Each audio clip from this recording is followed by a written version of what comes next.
TRP कमी होता म्हणून मालिका बंद पडते। खरं तर या कारणावरच हसायला येतं।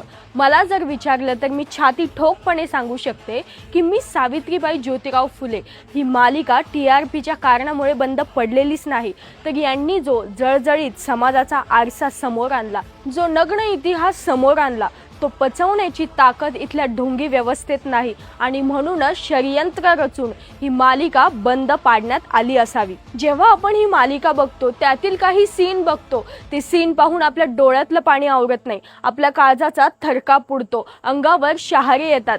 ज्या काळामध्ये महिलांना कुठलेही अधिकार नव्हते, स्त्रीला जगण्याचाही अधिकार नव्हता, जर चुकून हुकून स्त्रीने अक्षराला स्पर्श केला तर ते महापाप होते। यांच्या शास्त्रानुसार जर एखादी स्त्री अक्षर लिहिते किंवा अक्षराला स्पर्श करते तर तिचा नवरा मरेल, तिच्या पतीच्या पोटात अळ्या पडतील। स्त्रीच मुळात एक पाप मानली जात होती, शूद्र मानली जात होती आणि ती फक्त एक उपभोगण्याची वस्तू म्हणून सर्व तिला बघत होते।